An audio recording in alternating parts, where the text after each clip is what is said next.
Sejam bem-vindos a mais um episódio do Linux News. Nessa semana tem mais um serviço sofrendo com vazamento de dados, mas uma boa notícia é que tem distro nova vindo por aí. Mas antes eu preciso te contar um recado. Se você precisa fazer acesso remoto em estações Linux, o FinLink é a ferramenta perfeita para você. Inclusive aqui no Linux Labs a gente tem um vídeo mostrando passo a passo de como utilizar essa ferramenta. Através dela, você consegue acessar de maneira gráfica tanto servidores quanto desktops Linux tranquilamente. E se você quiser conferir mais sobre o FinLink, é só acessar o primeiro link que está aqui na descrição.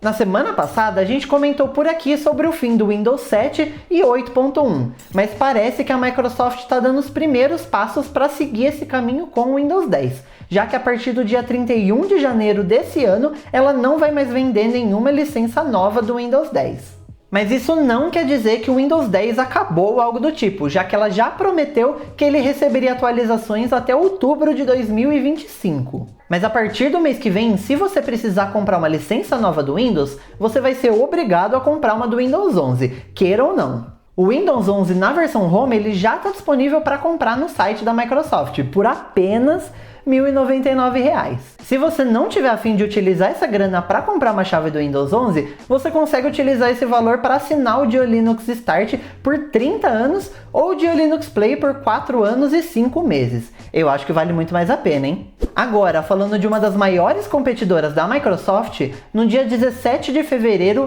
a Apple bem quietinha lançou novas versões do MacBook e do Mac Mini, agora com o chip M2. No mini computador de mesa, agora você encontra uma versão com M2 base, que está $100 menos caro que a geração anterior. E também agora conta com uma versão com o M2 Pro, que ele é uma versão interessante para quem quer um computador um pouco mais poderoso que o M2 base, mas ainda não está disposto a investir um pouco mais num Mac Studio, por exemplo. Já nos notebooks, agora os MacBook Pro conta com versão com o M2 Pro e o M2 Max, que é um dos processadores mais poderosos que a Apple já fez até hoje. Nenhum desses computadores recebeu um redesign, mas pelo menos todos eles agora estão mais poderosos, e alguns deles até mais baratos. A gente já sabe que o Steam Deck chegou para revolucionar o mercado de consoles portáteis, mas uma das principais competidoras é a Aya New, que já existia antes mesmo do Steam Deck chegar, mas com consoles com Windows. Apesar do Windows ser ótimo em questão de compatibilidade de jogos, ele traz alguns problemas na questão de usabilidade, já que ele não é um sistema feito para uma tela de toque tão pequena. Mas a Aya New anunciou que seus próximos consoles vão vir com Linux de fábrica, mas eles não vão utilizar o SteamOS, eles vão utilizar uma distro própria com um nome super criativo, Aya New OS. Ainda não foi revelado qual distro vai ser utilizada como base para o Aya New OS, mas já foi informado que ele vai ter uma interface própria, além de algumas funcionalidades para facilitar a vida dos gamers. Também foi informado que ele vai ter um nível de compatibilidade muito similar ao SteamOS, provavelmente por utilizar o Proton também.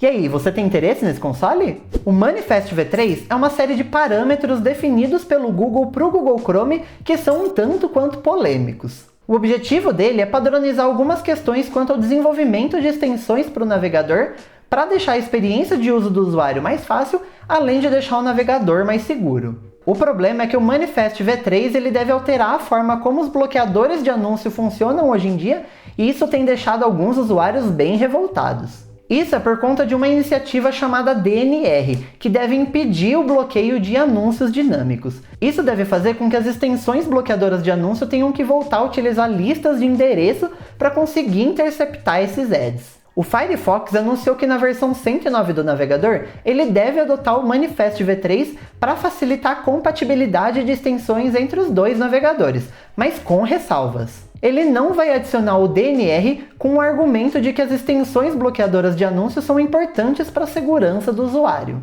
Mais uma semana, mais um serviço hackeado. Dessa vez, o escolhido foi o MailChimp, um dos maiores serviços de e-mail marketing do mercado. O pior dessa história é que essa é a terceira vez que o MailChimp é hackeado em menos de 9 meses. O método utilizado pelos hackers para invadir o MailChimp é bem similar das outras vezes, onde foi utilizada engenharia social com os funcionários da empresa. Pelo menos, o número de pessoas impactadas por isso é bem pequeno. O MailChimp anunciou que só 113 contas foram afetadas. Mas ainda assim isso não soa muito bem para a empresa, né?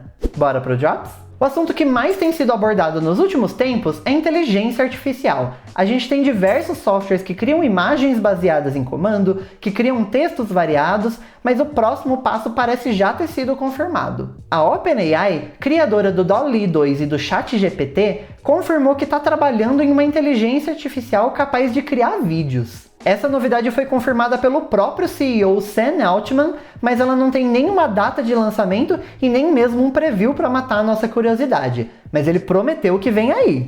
A gente tem um vídeo aqui no GeoLinux Lab sobre o Hidamari, um software que permite utilizar vídeos como wallpaper do seu computador. Mas e se você quiser um wallpaper estático? É claro, você pode me falar que é só baixar uma imagem da internet e colocar como plano de fundo. Mas e se você for uma dessas pessoas que gostam de trocar de wallpaper todo dia? Isso pode começar a ficar bem tedioso ou trabalhoso mesmo. Para isso, existe um software chamado Damask, que permite que você altere automaticamente todo dia sua imagem de fundo. Para isso, ele puxa de 3 fontes diferentes: o Wallhaven, o Bing Wallpapers e o NASA Astronomy Picture of the Day. Bem bacana, né? Hoje por aqui, a Valve está sendo vítima de uma notícia bem triste. Recentemente, ela sofreu com um vazamento de dados que expôs 61 GB de dados de vários jogos dela, inclusive de conteúdos jamais vistos. Jogos como Portal, Half-Life 2 e Team Fortress 2 estão no meio desse vazamento, que conta com mapas jamais antes vistos, modelos de personagens e muito mais. E falando na Valve, lá na loja dela, o Steam, tá rolando uma promoção nos jogos da Rockstar. Você consegue aproveitar títulos como Red Dead Redemption 2, GTA V e Max Payne 3 com até 70% de desconto. Esses jogos rodam no Linux através do Proton e todos os 3 estão com ranking ouro lá no ProtonDB. Se você ainda não jogou essas obras-primas, corre que vale a pena demais. E se você quiser receber ainda mais notícias do que aconteceu no mundo da tecnologia e do open source, é só você se inscrever lá na nossa newsletter, em geolinux.com.br/newsletter. Ainda não conferiu o nosso vídeo falando sobre como utilizar wallpapers em vídeo com o Hidamari? Então clica aqui do lado para conferir. Eu te vejo lá.